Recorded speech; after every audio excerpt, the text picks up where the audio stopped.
discomfort. It has to seek these difficult tasks. You have to enjoy it. And you have to figure out a way to make your mind enjoy those things. And some people it comes easy, and some people it doesn't. Some people it takes a long time.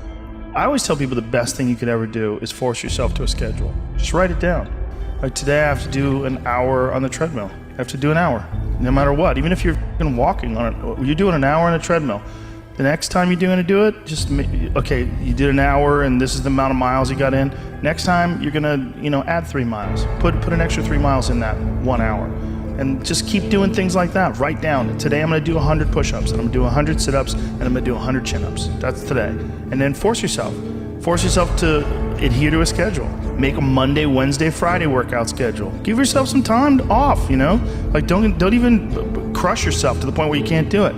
Make it so that you really appreciate those Tuesdays and Thursdays. But on Monday, Wednesday, and Friday, you're going to get after it, and this is what you're going to do.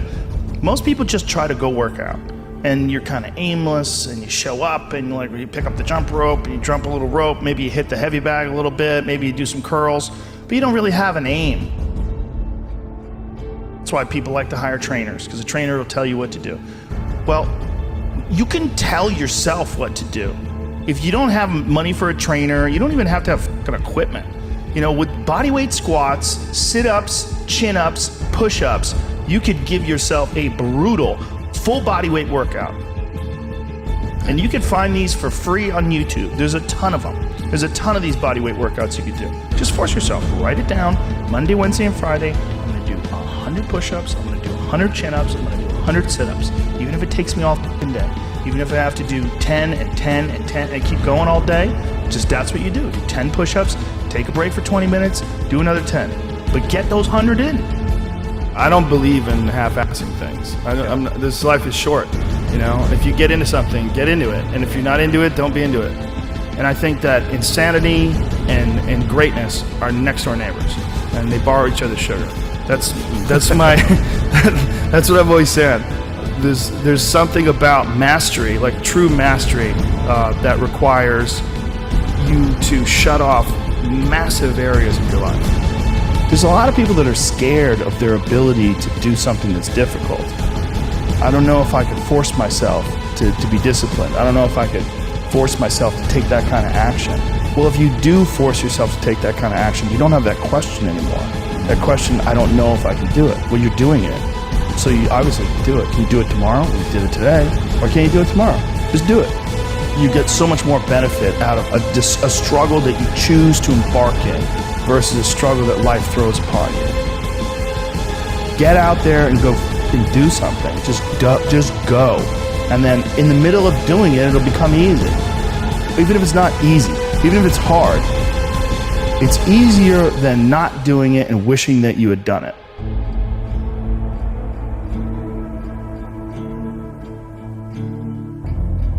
Oftentimes people confuse discipline with focus. And this is why that's important. There are things that some people can excel at because they're focused on them and because they're drawn to it and they have an incredible passion for it. Versus, like, you tell a guy, like, hey, you're going to study to be an electrical engineer. And it's like, I don't want to be a fucking electrical engineer. Well, you got to have discipline. And so they don't have the drive, and they don't get excited about it, and they don't do. But if you tell that guy, whatever, you're going to be a golfer, and he loves golf, and he's practicing every day, and he becomes a professional golfer. And you say, well, I thought that guy didn't have any discipline. Well, it's not that he didn't have any discipline. He's just not interested in that other thing. I was never a disciplined kid, but I would find things that I loved, and I was obsessed, and I always felt embarrassed by it. Because people would say, oh, your son, like to my mom, your son is so disciplined. And she'd be like, my son's f***ing crazy. Like, he's not disciplined. He finds these things and that's all he does all day long. Like, it's not really discipline because he doesn't clean his room. He's f***ing lazy. There's all sorts of shit he's supposed to do. I never did my homework. There's all that. But if I had a thing that I was into, I was obsessed. You were crazy about it. But it would bother me that I didn't really have discipline. Like, if I had jobs that I had to do, I didn't do a good job at them, like construction jobs that I had. But when it came to martial arts... How did you find those things, though? How did you find those things? You stumbled upon them? I just got lucky. Martial arts, I just got lucky. And it clicked with me, like, almost immediately. I became obsessed. you know, and I wanted to excel at it. And so I was just doing it all day long. And I think the more you choose to embark in these struggles, these especially physical and mental struggles, because I consider both martial arts, yoga, and actually even trail running, I consider the mental struggles as much as physical struggles. Like, because I could stop anytime I want. I'm halfway up the hill, I can go, fuck this, so I'm walking the rest of the way. Call my dog over, put him on the leash, I'm like, we're walking, buddy. You know? But, or you could say, no, this is what I'm doing today. I have a very clear plan in front of me. My plan. Sometimes when things are really hard to do, you think, oh my God, I gotta stop doing this. But once you do it and you complete it, you have a satisfaction, this sense of satisfaction that you did something really difficult that is irreplaceable.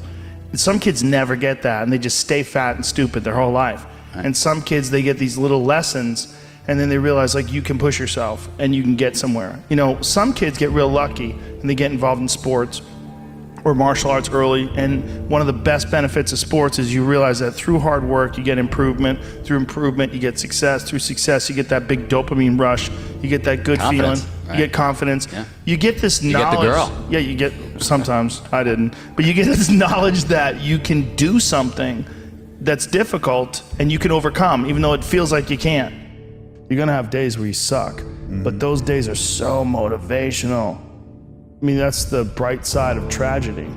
So when you come through it, you really will have an appreciation for the moments without tragedy. You don't really feel it unless unless life burns you. You don't really feel it.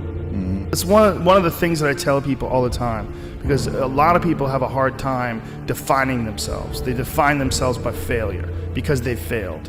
But I'm like, you're not your failures, you're you. Okay, your life is a series of lessons you've learned. Now, if you just dwell on the failures, like that's not healthy. It's not smart and it's not empowering. What you got to do is look at those failures and go, well, now you know what not to do.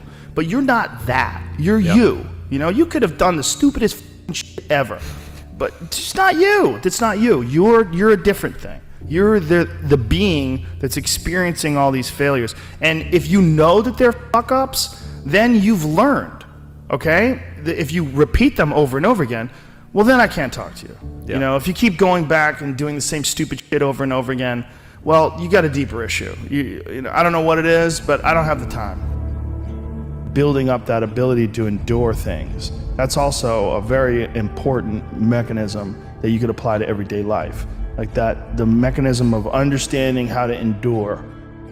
Like Jocko Willink's a perfect example. You know, he has that thing on his, if you go to his Instagram page, almost every other photo is a watch. And it's a watch that says 4:30 in the morning, because that's when he gets up and he works out. And he earns the sunset.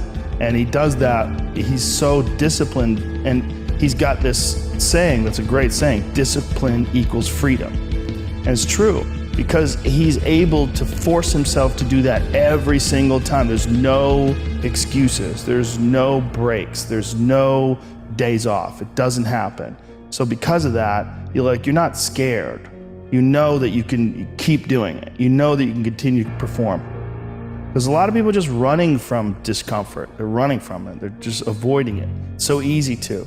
And like, if you get distracted for a second, you're like, let me check my phone. You just start going through your phone and looking at bullshit, and you're just distracting yourself from the tiniest frustration of boredom. Just the little, we don't get bored anymore. Or if we get bored for these tiny amounts of time, then you get distracted. So your distraction is eliminating your boredom. But the problem with that is, like, there's certain thoughts that only come to you when you're thinking, when you don't have any input coming in. When we're constantly looking at our phones, the only input you're getting is input from other people. And sometimes that's good. Sometimes you get good stuff out of that, but it's like a diet of only fruit. Don't think that you're that person that made those mistakes. You're the person who's learned, you know? And to have that attitude is a really important thing. And to not say, why am I doing this now? I could have been doing this my whole life. Well, you weren't, so the fuck is that gonna help? You know, you gotta not think like that. You just gotta be happy you're doing it now.